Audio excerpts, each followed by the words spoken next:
Hello dear student. तो आज हम आपके लिए लेके आए हैं प्रश्नावली 1.2 यानी अभ्यास प्रश्न 1.2। तो हम लोगों ने एक्सरसाइज जो 1.1 थी उसको हम लोगों ने सॉल्व कर लिया था। तो अब जो हमारे पास है एक्सरसाइज 1.2 है, ठीक है। तो इसको हम लोग सॉल्व करेंगे। तो चलिए क्वेश्चन को स्टार्ट करें। उससे पहले अगर आप चैनल पे अगर पहली बार आए तो चैनल को सब्सक्राइब कीजिए और बेल आइकन को प्रेस कर लीजिए। तो आपकी स्क्रीन पे जो बुक्स देख रही है, ये बुक्स हमारी है बालाजी, ठीक है, बालाजी प्रकाशन की ये बुक्स है। तो जो 1.1 एक्सरसाइज थी उसके हमने लघु, अतिलघु और दीर्घ उत्तरीय प्रश्नों का हमने सोल्यूशन कर दिया था। तो यहाँ से आज हम लोग स्टार्ट करेंगे प्रश्नावली 1.2। और देख सकते हैं आप क्वेश्चन दिया गया आपको अति लघु उत्तरीय प्रश्न यानी very short type answer question, ठीक है। तो देखिए पहला क्वेश्चन आपको दिया गया है कि एक यदि HCF 99 और 153 का जो है कितना दिया गया, 9 दिया गया, तब LCM हमें ज्ञात करना है, ठीक। क्या ज्ञात करना हमको? LCM ज्ञात करना है। अब देखिए LCM ज्ञात करना है तो इसके लिए एक फार्मूला होता है हमारे पास, पहली संख्या गुणे दूसरी संख्या इक्वल में होता है LCM गुणे HCF होता है, ठीक है। तो चलिए हम यहाँ पे फार्मूला लिख देते हैं और फिर हम लोग वैल्यू लगाते। तो देखिए आपको दी गई यहाँ पे पहली संख्या, ठीक है, पहली संख्या आपको दे रखी है कितनी, 99, ठीक है। और दूसरी संख्या आपको दे रखी है 153, ओके। और आपको क्या दे रखा है, HCF आपको दे रखा है 9। अब देखिए फार्मूला क्या होता है, HCF इंटू LCM बराबर होता है पहली संख्या और गुणे दूसरी संख्या, ठीक है। अब देखिए HCF आपके पास कितना है, 9। LCM आपको पता करना है, ठीक है। A हमें कितना दे रखा है, A हमको दे रखा है 99। तो यहाँ पे लिख लेते हैं 99 इंटू बी की वैल्यू है 153, ओके। अब देखिए 9 को हम लोग इधर भेजें तो LCM बराबर हमारे पास आ जाएगा 99 इंटू 153 और अपान में कितना आ जाएगा, 9, ठीक। अब हम लोग इसको क्या करेंगे, कट कर देंगे। तो देखिए 9 एकम होता है 9 और 9 एकम 9, 9 एकम 9, ठीक है। तो हमारे पास यहाँ पे LCM कितना मिला हमको, LCM बराबर हमको मिल गया 11 गुणे 153, ठीक। अब आप इसका मल्टीप्लाई कर लीजिए। तो ये 11 तियाँ होता है 33, 11 5 55 और 3 58, हासिल 5 बचेगा, 11 और 5 16 हो गया। तो 1683 हमारा क्या निकल आया, LCM निकल आया। आप लोग देख सकते हैं ये हमारा आंसर हो जाएगा, ओके। क्वेश्चन आपको क्लियर समझ में आ गया होगा। अगर कोई डाउट है तो आप लोग हमसे पूछ सकते हैं, ठीक है। तो यहाँ पे हमने केवल फार्मूला ये लगाया है, पहली संख्या गुणे दूसरी संख्या बराबर HCF गुणे LCM वाला। चलते हैं नेक्स्ट क्वेश्चन की तरफ। क्वेश्चन नंबर 2 ये दिया गया आपको, क्वेश्चन नंबर 2, ठीक है। थोड़ा इसको ऊपर कर लेते हैं।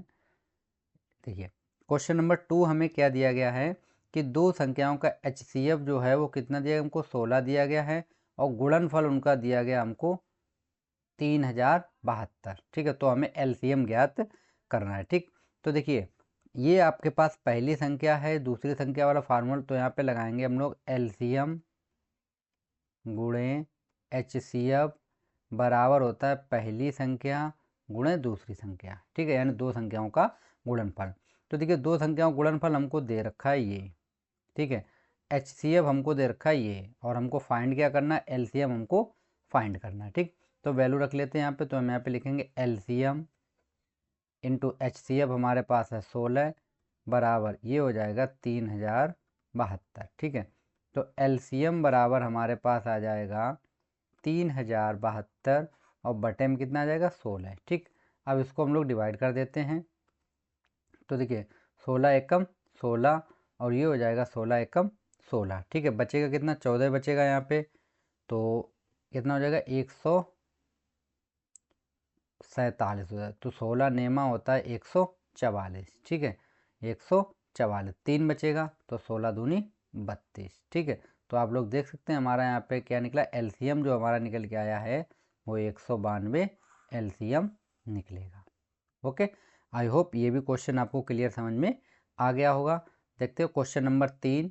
क्वेश्चन नंबर 3 दिया गया संख्या 144, संख्या दी गई आपको 144 के अभाज्य गुणनखंड में 2 की घात ज्ञात कीजिए। तो देखिए 144 आपको दिया गया है। कितना दिया गया? 144। पहले आप इसके फैक्टर के लिए देखिए 2 से काटेंगे तो यहाँ पे बचेगा 2 सत्ते 14 और 2 दूनी 4, फिर 2 से काट देते हैं तो यहाँ बचेगा 36, फिर 2 से काटेंगे तो कितना बचेगा? 18 बचेगा, और फिर 2 से काटेंगे तो बचेगा 9, और फिर कटेगा 3 से हमारा, तो 3 टाइम जाएगा, फिर 3 से काटेंगे तो एक बार जाएगा। तो देखिए आप लोग यहाँ पे देख सकते हैं 144 के जो फैक्टर आए हैं वो कितने हैं? 2 इंटू 2 इंटू 2 इंटू 2, कितनी बार है? 4 बार, फिर है 3 और 3।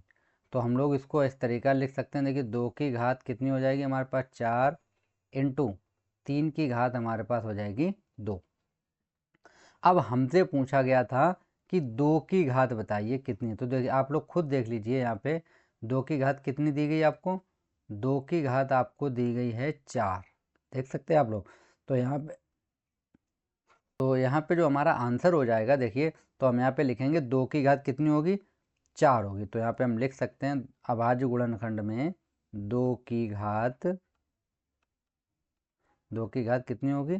4 होगी। ठीक है, हिंदी आप लिखना चाहें तो लिख दीजिए 144 के अभाज्य गुणनखंडों में 2 की घात 4 होगी। इस तरीके से भी आप लिख सकते हैं। ठीक है, चलते हैं क्वेश्चन नंबर 4 की तरफ। 4 भी आपकी स्क्रीन पे ही है, छोटे छोटे क्वेश्चन है इसलिए हमने पास पास लिख रखे हैं। ठीक है, अब देखिए क्वेश्चन नंबर 4 आपको दे रखा है कि 196 के अभाज्य गुणनखंडों में घातों का योग ज्ञात कीजिए। यानी पहले तो हमें 196 के क्या करने हैं? गुणनखंड करने हैं। तो देखिए ये हमारे पास है 196। ठीक है, फैक्टर मैं डायरेक्ट कर देता हूँ। तो देखिए जब 196 फैक्टर करेंगे तो ये 14 का होता है वर्ग, तो हम इसको लिख सकते हैं 14 गुणे 14। ठीक है, और उसको अभाज्य में लेके आएंगे तो 14 को हम लिख सकते हैं 2 गुणे 7, और ये भी 14 है तो 2 गुणे 7। तो आप लोग देख सकते हैं फैक्टर जो आपके पास आए हैं वो 2 गुणे 2 गुणे 7 गुणे 7। पावर में जब लिखेंगे तो देखिए 2 की घात कितनी हो जाएगी? 2 इंटू 7 की घात कितनी हो जाएगी? 2। अब देखिए उसने पूछा घातों का योग ज्ञात कीजिए। देखिए घात 2 यहाँ पे है और 2 घात यहाँ पे है। तो हम लोग क्या करेंगे? घातों का योग कितना? 2 + 2 इक्वल टू हमारा कितना हो जाएगा? 4।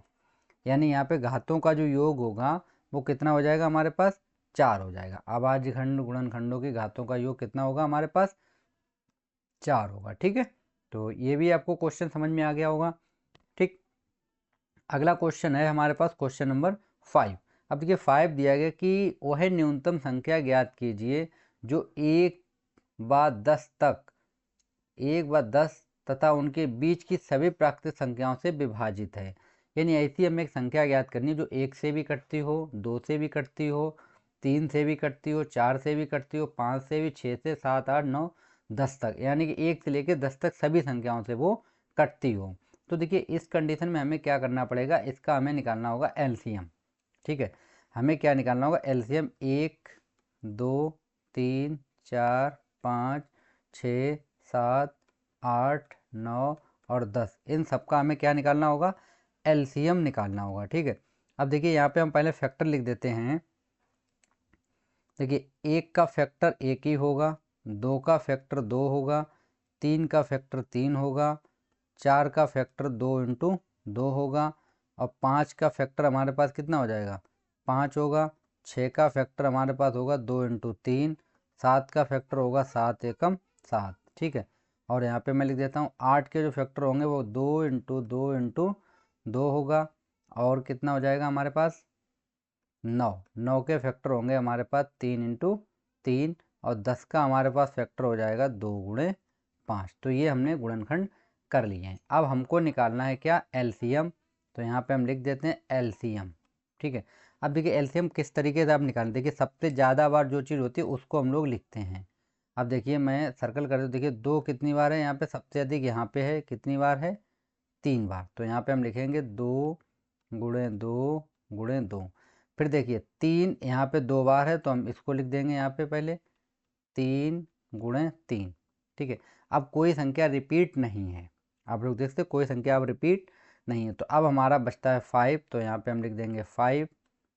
फिर बचता है हमारा 7, इसके बाद आप देखते हैं कोई भी संख्या ऐसी नहीं जो यहाँ पे नहीं लिखी हो। अब इंटू करेंगे, देखिए 2 दूनी 4 दूनी 8, 8 तियाँ 24 और 24 तियाँ 72, कितना हो जाएगा 72, ठीक है। और ये हो जाएगा 7 पना 35। अब इनका आप जब मल्टीप्लाई करेंगे 72 और 35 का, तो ये हमारे पास आ जाएगा 2520, कितना आ जाएगा 2520। तो ये हमारा हो जाएगा एलसीएम, यानी अब आप इसमें किसी भी संख्या से भाग कीजिए तो वो संख्या से हमारा डिवाइड होगा। ओके, चलते हैं नेक्स्ट क्वेश्चन की तरफ। Question number 6। क्वेश्चन नंबर 6 हमको दिया गया है कि 2 की घात 3 इंटू 3 की घात 1 और 5 की घात 1 तथा 2 की घात 4 इंटू 5 की घात 7, 5 की घात 1 और 7 की घात 1 का एलसीएम ज्ञात कीजिए।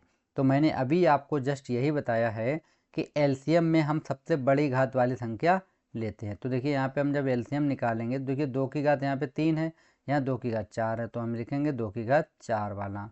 फिर 3 यहाँ पे है तो हम 3 लिख लेते हैं यहाँ पे। 5 दोनों जगह सेम सेम है तो 5 लिख लेते हैं और 7 लिख लेते हैं, ठीक।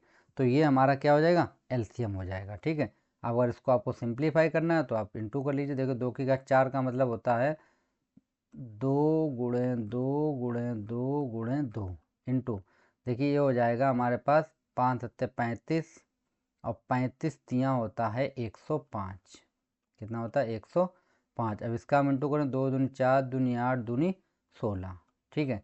तो ये हमारे पास आ जाएगा 16 इंटू 105, ठीक है। दोनों का जब हम लोग गुणा कर देंगे तो हमारे पास आ जाएगा यहाँ पे 1680, 1680 आएगा, ठीक। तो ये प्यारे बच्चों, तो आपकी स्क्रीन पे दिख रहे हैं क्वेश्चन नंबर लघु उत्तरीय प्रश्न। ये हमारे पास जो क्वेश्चन है वो पार्ट 2 के क्वेश्चन हैं। पार्ट 1 में हम लोगों ने अति लघु उत्तरीय प्रश्न सॉल्व किए थे 1 से 6 तक, ठीक है। तो यहाँ हम लोग क्वेश्चन स्टार्ट करेंगे 7 से आगे के। तो अगर आप लोगों ने पार्ट 1 नहीं देखा है तो आप पहले पार्ट 1 देख लीजिए, उसके बाद आप पार्ट 2 देखिएगा। और नहीं तो मैं उसका जो लिंक है पार्ट 1 का आई बटन पे दे दूंगा या वीडियो के अंत में आपको लिंक दे दूंगा, वहाँ से भी आप वीडियो को देख सकते हैं, ठीक है। तो चलते हैं क्वेश्चन नंबर 7 पे। और क्वेश्चन 7 क्या दे रखा है आप लोग खुद देख सकते हैं। क्वेश्चन नंबर 7 दिया गया, दो संख्याओं का HCF 27 तथा LCM 162 है। यदि एक संख्या हमारे पास दी गई वो 54 है तो दूसरी संख्या ज्ञात कीजिए, ठीक है। तो देखिए आपको जो जो चीज़ें दे रखी हैं वो लिख लीजिए। यहाँ पे आपको दे रखा है HCF कितना दे रखा है आपको 27 दे रखा, LCM आपको दे रखा है कितना 162, और एक संख्या आपको दे रखी है, यहाँ पे मैं लिख देता हूँ पहली संख्या आपको दे रखी है 54, कितनी दे रखी है 54, ठीक है। तो दूसरी संख्या हमको ज्ञात करनी है, तो यहाँ पे हम लिखेंगे दूसरी संख्या, ये हमारा क्वेश्चन मार्क है, ठीक। तो देखिए आपके पास फार्मूला होता है LCM इंटू HCF बराबर होता है पहली संख्या गुणे दूसरी संख्या, ठीक है। तो देखिए LCM हमारे पास कितना है 162 है, HCF दिया गया 27, पहली संख्या हमारे पास कितनी है 54 और दूसरी संख्या हमको निकालनी है, ओके।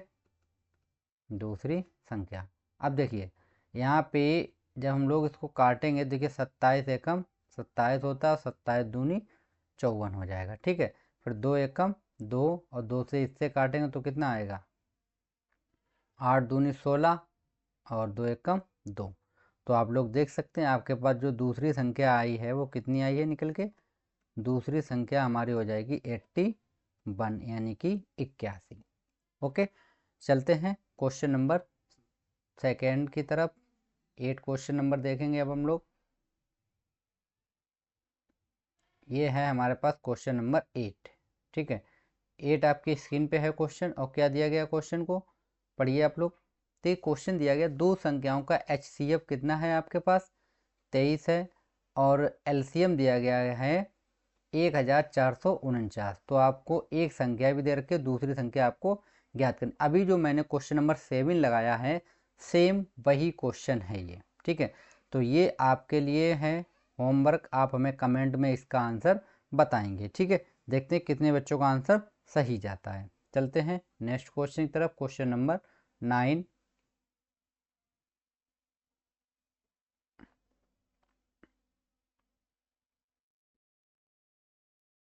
क्वेश्चन दे रखा है हमको कि सिद्ध कीजिए कि √3 एक अपरिमेय संख्या है। ये क्वेश्चन BBIMP क्वेश्चन है, इसको आप बिल्कुल भी मिस मत कीजिएगा। ठीक है, मोस्ट इंपॉर्टेंट क्वेश्चन है। तो चलते हैं देखते हैं क्वेश्चन किस तरीके से सॉल्व करें। ये क्वेश्चन कई बार एग्जाम में आया हुआ है, इसके आप बिल्कुल भी इग्नोर मत कीजिएगा। और अगर जो भी एग्जाम में क्वेश्चन आएगा वो सेम ऐसा ही क्वेश्चन एग्जाम में आएगा। ठीक है, तो देखिए किस तरीके से आप क्वेश्चन को सॉल्व करेंगे। मैं यहाँ पे आपको बता दूँ, सबसे पहले आप क्या करेंगे, इसको क्वेश्चन बोला सिद्ध कीजिए कि √3 एक अपरिमेय संख्या है, ये आपको प्रूव करना है। तो आप क्या करेंगे, यहाँ पे माना, सबसे पहले आप मानेंगे कि माना √3 एक परिमेय संख्या है। यानी हमने इसको मान लिया कि ये एक हमारी कैसी संख्या है, ये एक परिमेय संख्या है। ओके, आप परिमेय संख्या, अब देखिए परिमेय संख्याएं वे होती हैं जिनको हम P/Q के रूप में लिख सकते हैं। ठीक है, जिन संख्याओं को हम लोग P/Q के रूप में लिख सकते हैं वो हमारी होती हैं परिमेय संख्याएं। देखिए अब जब हमने इसको परिमेय संख्या माना है तो हम इसको P/Q के रूप में लिखेंगे। तो हम इसको लिखेंगे √3 बराबर हो जाएगा P/Q। Okay, P/Q। अब देखिए यहाँ पे जो P और Q हैं वो हमारी होंगी सह अभाज्य संख्या। तो यहाँ पे लिखेंगे P और Q हमारी कैसी होंगी, सह अभाज्य, सह अभाज्य हैं। ठीक है, P और Q हमारे सह अभाज्य हैं। अब कुछ बच्चों के मन में ये डाउट आ रहा होगा कि सह अभाज्य संख्याएं होती क्या हैं। तो देखिए जिन संख्याओं का HCF 1 होता है वो संख्याएं हमारी सह अभाज्य संख्याएं कहलाती हैं। ठीक है, तो यहाँ पे P और Q का जो HCF होगा वो कितना होगा, हमारे पास 1 होगा। ठीक है, कितना होगा, 1। ठीक, तो अब देखते हैं आगे क्या करेंगे हम लोग। अब हम करेंगे दोनों पक्षों का वर्ग। यहाँ पे सहभाज्य आपको समझ में आएंगे, एक बार मैं फिर रिपीट कर देता हूँ। वे संख्याएं जिनका HCF 1 होता है उन्हें हम सह अभाज्य संख्याएं कहते हैं। ओके, अब देखिए अब हम क्या करेंगे, दोनों पक्षों का वर्ग करने पर। तो यहाँ पे हम लिखेंगे दोनों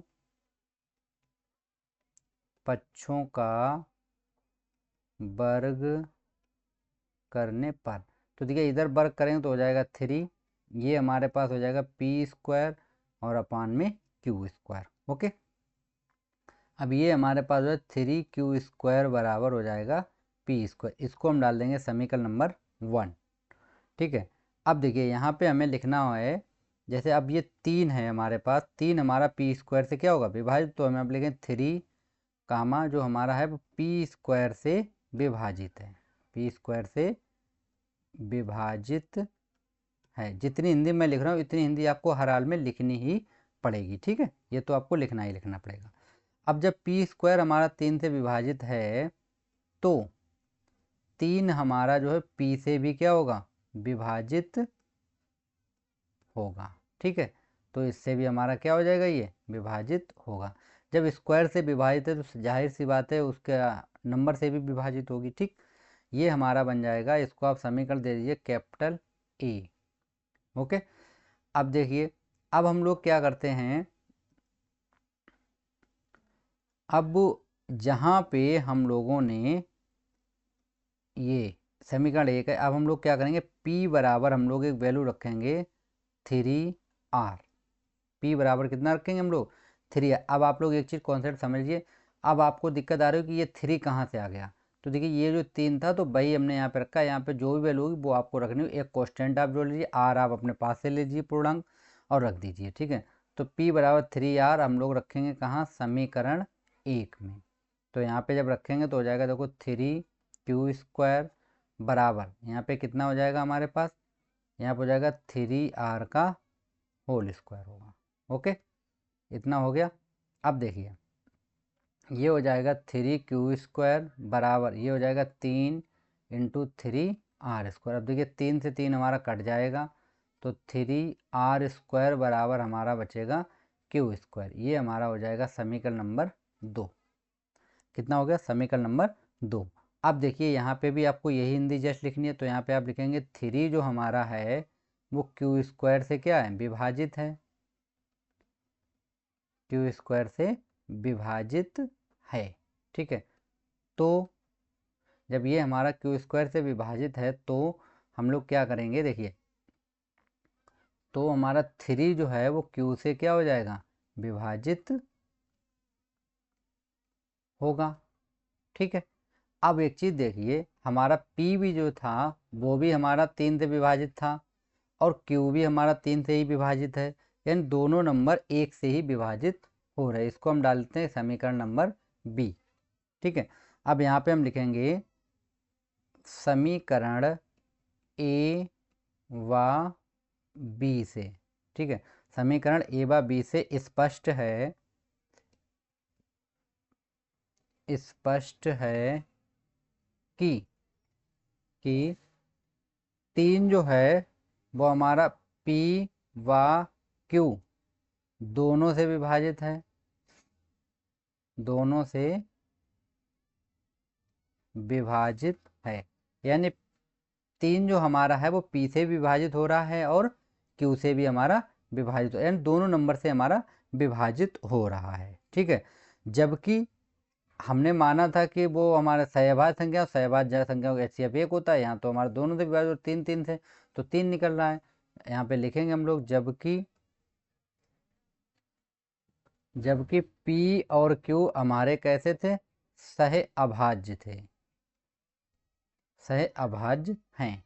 ठीक है, P और Q हमारे क्या हैं, सह अभाज्य हैं और हमको यहाँ पे गलत मिल रहा है। ठीक, तो हम लोग देखिए यहाँ पे क्या लिखेंगे, तो हम लोग लिखेंगे अतः यह हमारे त्रुटिपूर्ण परिकल्पना है। ठीक है, तो यहाँ पे हम लोग लिखेंगे अतः यह विरोधाभास, विरोधाभास हमारे त्रुटिपूर्ण परिकल्पना के कारण हुआ है। यानी हमने गलत मान लिया था, हमने शुरुआत में क्या मान लिया था कि वो √3 हमारी एक परिमेय संख्या है, ये हमने माना था, वो गलत था। तो हम बोल सकते हैं अतः √3 एक कैसी संख्या होगी, अपरिमेय संख्या, अपरिमेय संख्या होगी। ठीक, तो आई होप ये क्वेश्चन आपको समझ में आ गया होगा और बहुत ही इम्पोर्टेंट क्वेश्चन है ये और कई बार एग्जाम में पूछा भी गया। आप खुद देख सकते हैं यहाँ पे 2019, 2020, 22 और 23 में क्वेश्चन ये आया हुआ है। ठीक है, 24 में जो क्वेश्चन आया था वो √2 वाला, देखिए अब √2 और √3 में कोई फ़र्क नहीं है, सेम क्वेश्चन है, केवल डिजिट चेंज करना है, जहाँ पे 3 है वहाँ 2 कर दिया गया। तो इसलिए इस क्वेश्चन को आप बिल्कुल भी मिस मत कीजिएगा, क्वेश्चन को एक बार नहीं 2 बार आप लगाइएगा और उसके बावजूद अगर आपको कोई डाउट रहता है तो उसकी हेल्प करने के लिए हम आपके लिए हैं। ठीक है फ्रेंड, तो ये क्वेश्चन मोस्ट इम्पोर्टेंट है, तो आप इसको देख लीजिएगा।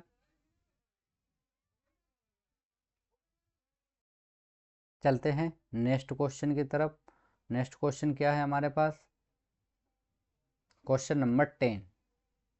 क्वेश्चन नंबर 10 हमें दिया गया है कि संख्या 20,570 का अभाज्य गुणनखंड ज्ञात कीजिए, यानी इसका हमें अभाज्य गुणनखंड करना है। तो देखिए आप लोग क्या करेंगे, सिंपली इसको आप इस तरीके लिखेंगे 2570। ठीक है, इस तरीके से फैक्टर आप कर ही लेते हैं। ठीक है, तो फैक्टर आप जब करेंगे तो इसका अभाज्य गुणनखंड आ जाएगा, फिर भी मैं आपको करके दिखा देता हूँ। ठीक है, देखिए आप 2 से काटेंगे तो 2 बंजा हो जाएगा, 0 आ जाएगा, 2 दूनी 4, 1 बचा, 17, 2 अट्ठे 16, 1 बचा, 2 पंचे हो गया। ठीक है, अब देखिए आप लोग खुद देखिए लास्ट में कितना आ गया, 5। अब ये 2 से नहीं कटेगा, तो अब पहले हम 5 से काटते हैं। देखिए 5 दूनी 10 और ये जाएगा नहीं तो 0 लगाएंगे, पचम 25, 3 बचा, 5 सत्ते 35 हो गया। ठीक, फिर अब ये लास्ट में 7 आ गया। ठीक है, तो किससे कटेगा, 7 से कटेगा नहीं, 11 से देखते हैं, 11 से कटेगा, 11 एक कम 11, यहाँ बचा कितना 9, यानी कि 95 और 11 अट्ठे 88 होता है। 8 बचेगा, 7 7 बचा 77, 11 सत्ते 77, फिर से ये 11 से ही कट जाएगा, तो 11 एक कम 11, 7 बचा, 11 सत्ते 77। ठीक है, फिर ये हमारा कटेगा 17 से, तो ये आ गया 1। तो आप लोग देख सकते हैं 20 5000 ये मेरा कितना आया, इसके फैक्टर आया 2 इंटू 5 इंटू 11 इंटू 11 इंटू 17, ये इसके गुणनखंड आ गए हैं।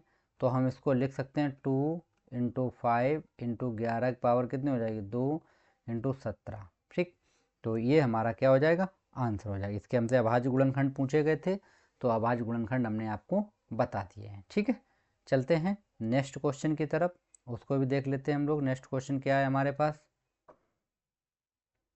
Question number 11। तो ये दिया गया हमको क्वेश्चन नंबर 11। ठीक है, अब क्वेश्चन नंबर 11 क्या है, देखिए आप लोग। क्वेश्चन नंबर 11 दिया गया है कि नीचे दी गई आकृति में एक्स वाई जेड के मान ज्ञात कीजिए।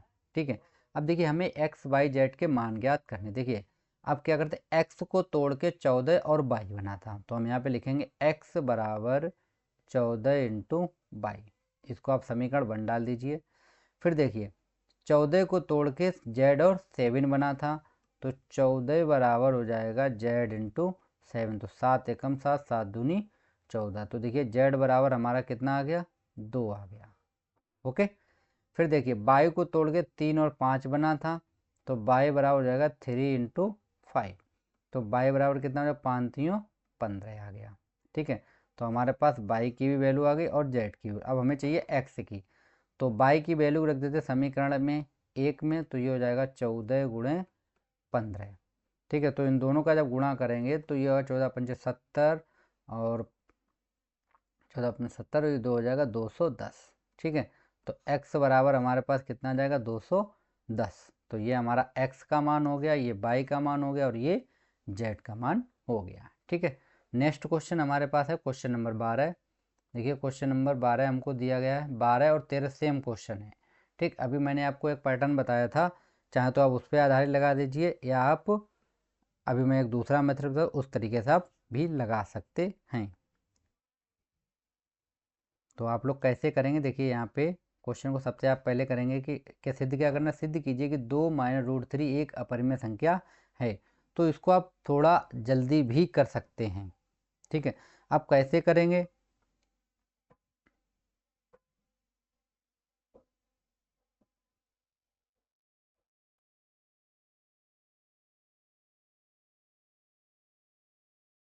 ठीक है, तो देखिए हम क्या करेंगे, माना 2 माइनस 3 एक कैसी हो जाएगी, हमारी परिमेय संख्या होगी,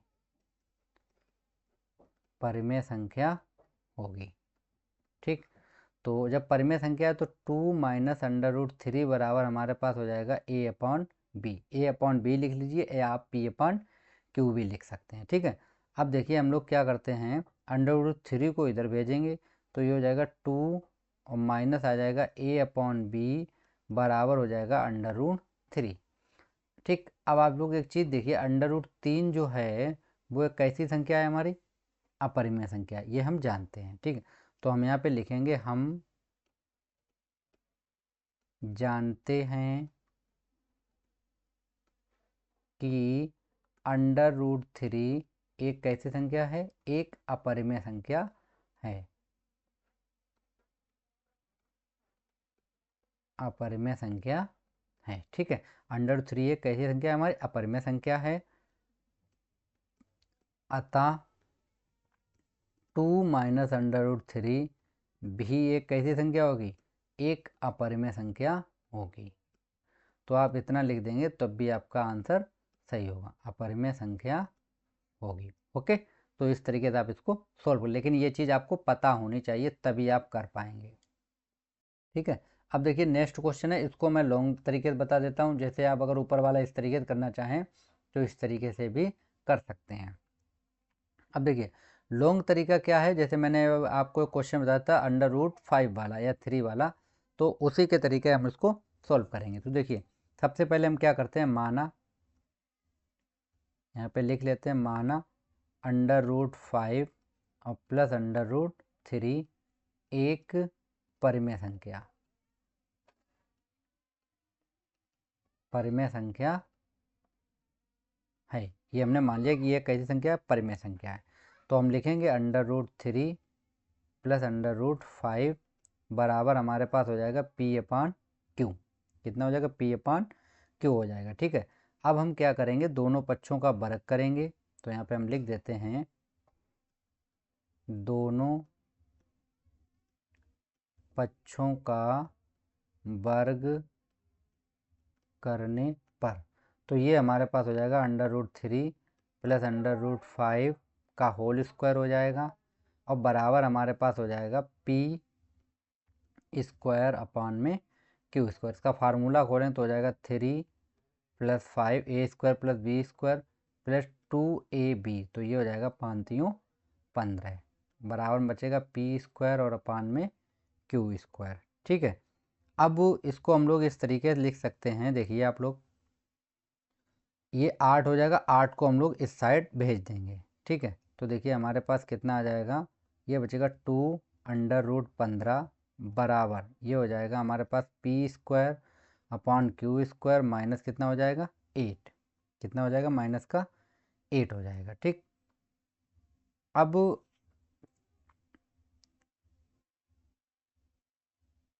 चलिए इसको दूसरे तरीके से लगा देते हैं। ठीक है, ये आपको समझ में नहीं आएगा तो हम क्या करते हैं, दूसरे तरीके से सोल्व करें। ये हो जाएगा आपके पास 8 + 2 √ कितना हो जाएगा 15 बराबर हो जाएगा पी स्क्वायर अपान में क्यू स्क्वायर। इसको हम इधर भेजेंगे तो हो जाएगा 8 + 2 √15 ब्रेकेट, और ये हमारे पास आ जाएगा यहाँ पे क्यू स्क्वायर बराबर पी स्क्वायर। इसको हम दे देंगे समीकरण नंबर 1।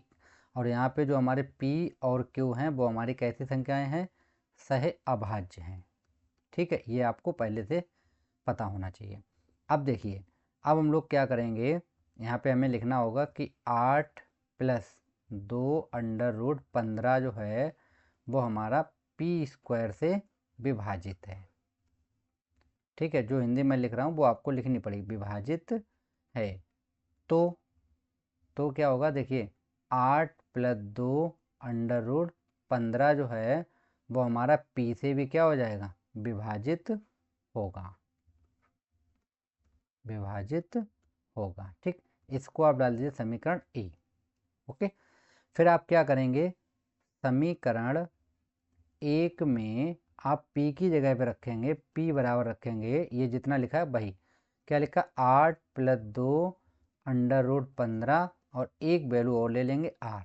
ठीक है, रखने पर, तो चलिए हम वैल्यू रख देते हैं यहाँ पे। तो यहाँ पर हो जाएगा 8 + 2 √ हो जाएगा 15 और ये हो जाएगा हमारे पास क्यू स्क्वायर। ठीक है, बराबर में इसको वैल्यू रखें तो स्क्वायर हो जाएगा, तो 8 और 2 √15 का होल स्क्वायर हो जाएगा और r स्क्वायर, तो इससे स्क्वायर से ये वैल्यू हमारी कट जाएगी। ठीक है, तो अब इसको हम लोग लिख सकते हैं क्यू स्क्वायर बराबर 8 + 2 √15 और यहाँ पे आ जाएगा r स्क्वायर। ये बन गया हमारा समीकरण नंबर 2। अब देखिए जस्ट यही बन गया ना समीकरण, थोड़ा सा उल्टा है, जहाँ पे p था वहाँ q आ गया। ठीक है, तो अब हम यहाँ पे लिखेंगे कि 8 + 2 √15 जो है वो हमारा क्यू स्क्वायर से विभाजित है, क्यू स्क्वायर से विभाजित है।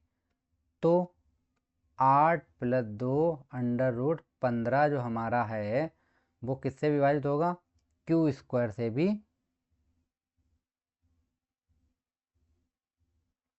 तो यहाँ पे हम लिखेंगे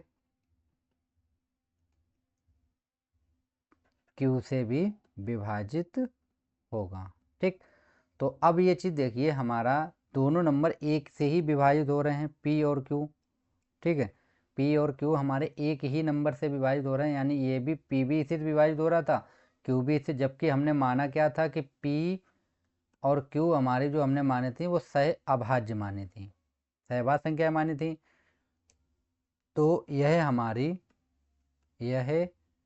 हमारी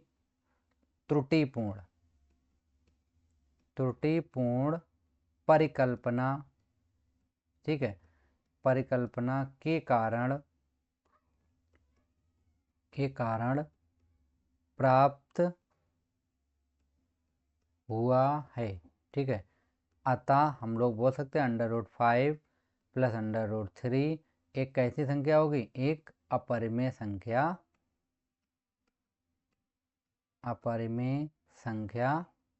होगी। ओके, आई होप ये क्वेश्चन आपको समझ में आ गया होगा। ठीक है, तो हम लोगों ने क्वेश्चन नंबर 13 तक सॉल्व कर लिए हैं।